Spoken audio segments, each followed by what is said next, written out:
sitaki kuzungumza kwa sababu ni kakaangu. Tutoe ukaka sasa, tumzungumzie Hemedi, sawa? Na tutoe ile sijui mazoea, na mzungumzie Hemedi, sawa? Hemedi ni Simba. Sisi kabla Hemedi kuwa Simba, sawa? Baba yetu kimzungumzia Mzee Ali, alikuwa mtu ambaye muasisi naye wa Simba wa enzi hizo. Alikuwa na uwezo wa kutoa hela akamlipa mchezaji.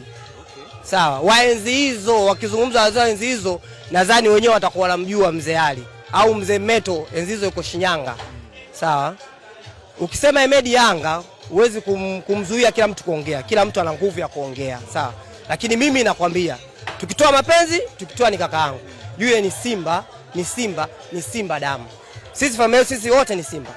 Kwa sababu mzizi ulianza kwa wazee, sawa? Baba akatuambukiza sisi, na sisi tuna vizazi vyetu tutawaambukiza pia. Kwa kabla ya yote sisi wote ni Simba, naye pia ni Simba. Kuna namna interview zake zinakuchekesha. Mimi nilisikia akisema mwenyewe kwamba yeye mwenyewe zinamchekesha akiziangalia. Yeye mwenyewe akiziangalia huaga anazifuatia sana akiwa kwenye gari. Okay. Sana. Akiwa kwenye gari kwa sababu watu wengine wanakuwa wanamtumia labda, kwa anakuwa anazifuatilia sana. Yeye mwenyewe anaona ni kuna muda mwenyewe tu, yani sio kile kitu kwa sababu tayari kishaingia katika damu.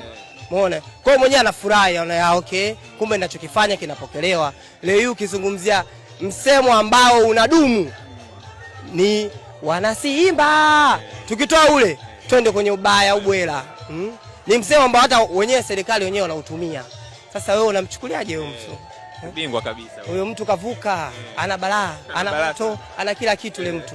Yule mtu ndio maana nimekwambiaje, yule usemaji ulivyokuja alipata baraka. Sawa. Watu walifika chini wakamshika kichwa.